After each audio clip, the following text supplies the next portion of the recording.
जय हिंद। चलिए आज हम लोग परसेंटेज चैप्टर देखने वाले हैं, बेसिक टू एडवांस लेवल। और आप लोग को बता दे रहे हैं कि इस क्लास का सेगमेंट जो है वीडियो आप लोग को प्रोवाइड कराया जाएगा।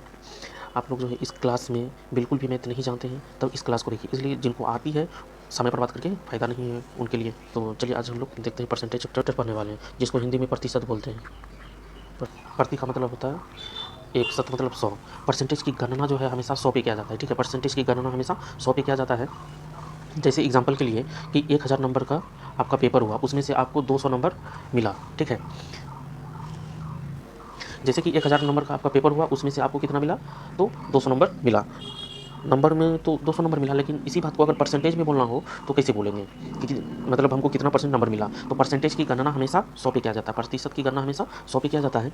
तो इस 1000 को जो है 100 बनाएंगे। 100 बनाने के लिए क्या करना होगा, एक जीरो कैंसिल करना होगा, तब 100 होगा। तो इधर भी क्या करेंगे, एक जीरो को कैंसिल करेंगे। तो हम बोल सकते हैं कि 1000 में से जो हमको 200 नंबर प्राप्त हुआ था किसी एग्जाम में, तो 1000 का कितना परसेंट नंबर प्राप्त हुआ, तो हम बोल सकते हैं कि 20% नंबर प्राप्त हुआ। यही जो 20 आया, ठीक है, यही आपका उतना परसेंट नंबर आया। सपोज डेट 500 का कोई एग्ज़ाम में पेपर आप दिए, उसमें से आपको नंबर आया सपोज डेट 300 नंबर आया।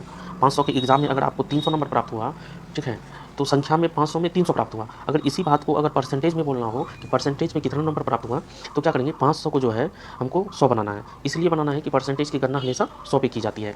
तो 500 को जब हम 100 बनाएंगे तो क्या करेंगे, इधर 5 से भाग देना होगा, 5 को घटाने के लिए, तब ना 100 आ जाएगा, है ना, 100 आ जाएगा। तो इधर भी हमको क्या करना होगा, 5 से भाग देना होगा। 5 से भाग देंगे तो कई बार में, 6 बार में 30 जाएगा। यानी हम बोल सकते हैं कि 500 का जो है 300 नंबर कितना परसेंट हुआ, तो 60% हुआ। कितना परसेंट हुआ, 60% हुआ।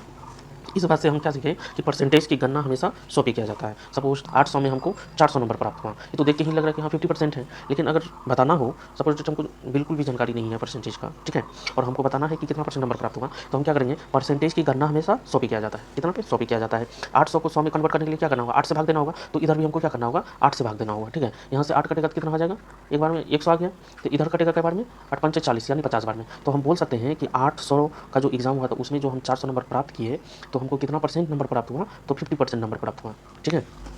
संख्या में 800 में 400 नंबर प्राप्त हुआ, लेकिन इसी चीज़ को अगर परसेंटेज में बताना हो तो हम बोल सकते हैं कि 800 का एग्जाम में जो 400 नंबर हमको प्राप्त हुआ, 800 का 50% नंबर हमको प्राप्त हुआ, ठीक। किसी एग्ज़ाम में 1200 नंबर का एग्ज़ाम हुआ, उसमें से हमको 300 नंबर प्राप्त हुआ। तो हम क्या करेंगे, 12 को 100 बनाने के लिए 12 से भाग देना होगा। इधर भी क्या करना होगा, हमको 12 से भाग देना होगा, ठीक है। 12 से जब भाग देंगे तो 12 से कट जाएगा आपका 100 बार में। इधर 3 से 4 हो जाएगा, 3 से 100 हो जाएगा, है ना। और फिर 4 से कट जाएगा 25 बार में। एग्जाम में जो हमको 300 नंबर प्राप्त हुआ, उसका कितना परसेंट प्राप्त हुआ, तो 25% नंबर प्राप्त हुआ, ठीक है। तो यहाँ तक आप लोग को क्लास समझ में आई होगी, ठीक है। अब आगे देखते हैं हम लोग कि परसेंटेज से फ्रैक्शन में और फ्रैक्शन से परसेंटेज वैल्यू जो होता है उसको कैसे याद रखना है। इसलिए कि आगे जब क्वेश्चन लगाएंगे तो फिर वहाँ पे बहुत ज़्यादा ज़रूरी होगा, ठीक है। तो हम लोग सीखते हैं, ठीक है।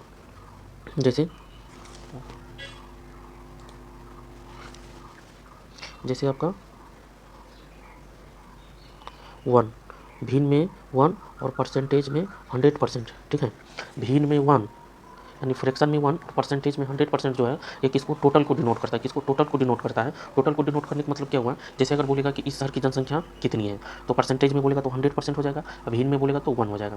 अगर कितने छात्र हैं, तो परसेंटेज में 100% टोटल कुल छात्रों की संख्या, अब भिन्न में अगर बोलेगा तो 1 हो जाएगा। अगर बोलेगा कि किन से, परसेंटेज वैल्यू और फिर परसेंटेज से भिन्न वैल्यू भी जो है याद रखना है। यानी फ्रैक्शन से परसेंटेज वैल्यू, परसेंटेज वैल्यू से फ्रैक्शन वैल्यू हम लोग को सीखना होगा, जिससे कि आगे क्वेश्चन लगाने में बहुत ज़्यादा हेल्प होगा, ठीक है।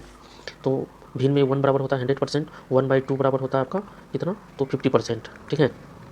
वो 1/3 बराबर होता है आपका 33 सही 1/3%, या इसी को लिखते हैं 33.33%, ठीक है। उसके बाद 1/4 बराबर हो जाता है आपका 25%, ठीक है। और इस वैल्यू को दोनों तरफ से याद रखना है, ठीक है। अगर हम लोग को 1/4 दिख जाए तो माइंड में ऑटोमेटिक क्लिक हो जाना चाहिए कि 25% है। अगर 25% हम लोग को नजर आए तो 25% देखने के बाद हम लोग का माइंड में फट से क्लिक हो जाना चाहिए, इसका फ्रैक्शन वैल्यू 1/4 होगा। उसके बाद आपका 1/5, 1/5 बराबर हो जाएगा आपका परसेंटेज में 20%, कितना, 20%, ठीक है। आगे देखिए, आगे देखिएगा, 1/6 बराबर होता है आपका, 1/6 बराबर हो जाएगा आपका सही 2/3%, या इसी को लिख सकते हैं आप 16.66%। ठीक है, 1/7 बराबर होता है आपका 14 सही 2/7%। ठीक है, या इसी को आप लिख सकते हैं 14.28%। ठीक है, उसके बाद आता है आपका 1/8। 1/8 बराबर होता है 12.5। 1/8 बराबर होता है आपका 12.5%। कितना? 12.5%, यानी 12 सही 1/2%, या इसी को लिख सकते हैं 12.5%। ठीक है, उसके बाद आता है फिर आता है आपका 1/9। 1/9 को हम लोग लिख सकते हैं 11 सही 1/9%। ठीक है, या इसी को लिख सकते हैं 11.11%। ठीक है, इस परसेंटेज वैल्यू को जो है दोनों तरफ से याद रखना। अगर या हम लोग को 11 सही 1/9% दिखे या 11.11% दिखे तो हम लोग का माइंड में क्लिक हो जाना चाहिए, इसका फ्रैक्शन वैल्यू जो है कितना होगा? 1/9 होगा। इस वैल्यू को दोनों तरफ से याद रखना है। ठीक है, जैसे 1/8 बराबर होता है 12 सही 1/12%। ठीक है, 1/8 बराबर परसेंटेज वैल्यू होता है इसका 12.5%, यानी 12 सही 1/2% या 12.5%। ठीक है, तो 1/8 को देखने के साथ माइंड में क्लिक हो जाना चाहिए, इसका परसेंटेज वैल्यू 12.5% होता है, या 12.5% दिख जाए तो इसका फ्रैक्शन वैल्यू याद रखना है कितना होता है? 1/8 होता है। ठीक है, इस वैल्यू को दोनों तरफ से याद रखना है। और भी आगे परसेंटेज वैल्यू है, देखते हैं हम लोग। 10 का परसेंटेज वैल्यू हो जाएगा आपका 10%। 1/10 का परसेंटेज वैल्यू 1/10 का परसेंटेज वैल्यू 10%। 1/11 का परसेंटेज वैल्यू 9 सही 1/11%, या इसी को हम लोग लिख सकते हैं 9.09%। ठीक है, 1/12 का परसेंटेज वैल्यू होता है 8 सही 1/3%, या इसी को हम लोग लिख सकते हैं 8.33%। ठीक है, अब देखते हैं 1/13 का। 1/13 का परसेंटेज वैल्यू होता है आपका 7 सही कितना? 7 सही 9/13%। ठीक है, 1/13 का परसेंटेज वैल्यू कितना होता है? 7 सही 9/13%। 1/14 का 1/14 का परसेंटेज वैल्यू कितना होता है? 7 सही कितना? 7 सही 1/7%। ठीक है, या इसी को हम लोग लिख सकते हैं 7.14%।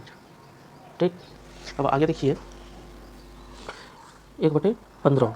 1/15 का परसेंटेज वैल्यू कितना होगा? 1/15 का परसेंटेज वैल्यू 6 सही 2/3% होता है। कितना? 6 सही 2/3%, या इसी को हम लोग लिख सकते हैं 6.66%।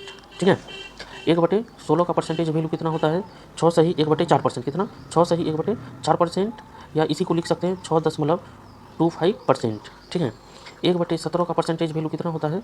तो देखते हैं 1/17 का परसेंटेज वैल्यू 5 सही कितना? 5 सही 15/17% होता है। ठीक है, 1/18 का परसेंटेज वैल्यू कितना होता है? तो 1/18 का परसेंटेज वैल्यू हो जाएगा आपका 5 सही 5/9%। ठीक है, 5 सही 5/9% होता है।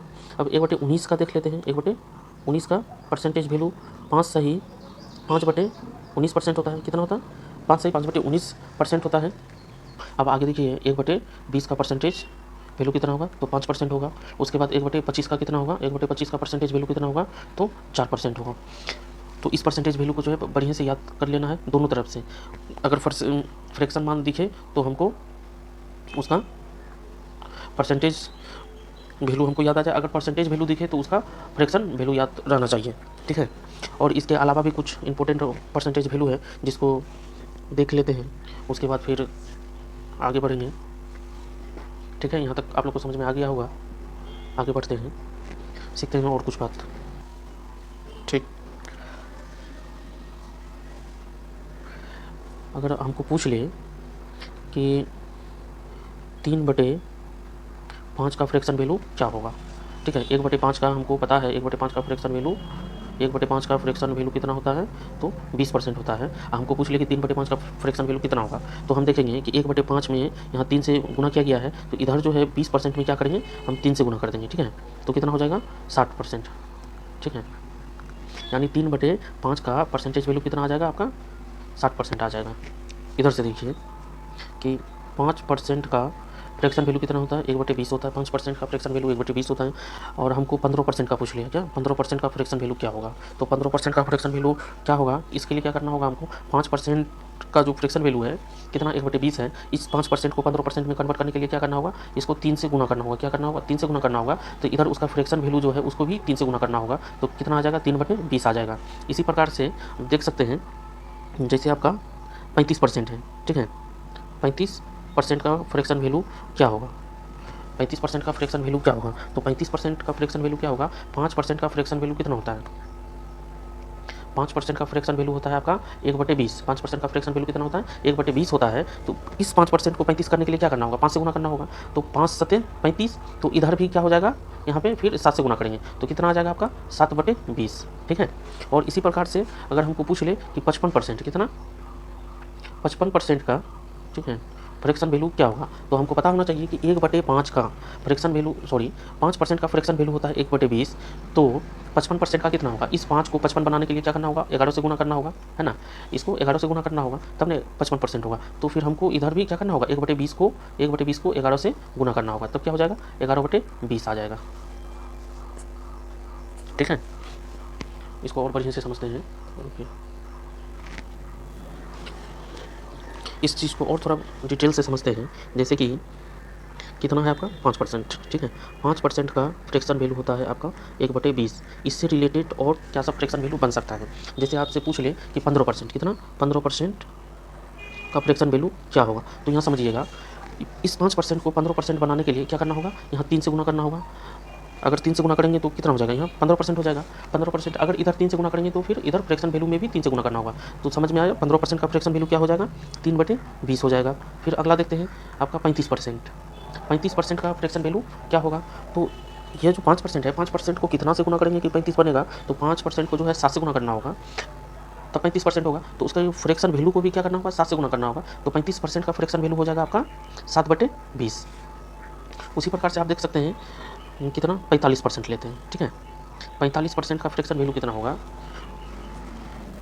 तो 45% का फ्रैक्शन वैल्यू कितना होगा? 5 को 45 करने के लिए क्या करना होगा हमको? 5 को 45 करने के लिए हमको 9 से गुना करना होगा। ठीक है, तब 45% होगा। तब क्या होगा? 45% होगा। तो जब हम 5% को 9 से गुना करेंगे तो 45% होगा। तो उसी की फ्रैक्शन वैल्यू को जब हम 9 से गुना करेंगे, ठीक है, तो हमको 45% का फ्रैक्शन वैल्यू पता हो चल जाएगा। कितना हो जाएगा? 9/20। ठीक है, अब देखते हैं एक और आपका, जैसे सपोज डेट 55%, कितना? 55%। 55% का फ्रैक्शन वैल्यू क्या होगा? 55% का फ्रैक्शन वैल्यू क्या होगा? तो इस 5% में क्या करना होगा हमको? इस 5% में हमको 11 से गुना करना होगा। तो जब हम 11 से गुना करेंगे, 55% बनाने के लिए 5 को 11 से गुना करेंगे, तो इधर जो 5% का फ्रैक्शन वैल्यू है उसको भी क्या करना होगा? 11 से गुना करना होगा। तो 55% का फ्रैक्शन वैल्यू हो जाएगा आपका 11/20 से। और भी कुछ इंपॉर्टेंट परसेंटेज वैल्यू है, उसको धीरे धीरे अगले क्लास में देखेंगे। ठीक है, अगर देखेंगे, और क्लास अगर आप लोग को पसंद आया तो चैनल को सब्सक्राइब कर लें, वीडियो को लाइक कर दें और अपने दोस्तों में क्लास को शेयर कर दें। फेसबुक पेज पे देख रहे हैं तो पेज को फॉलो कर लें। जय हिंद।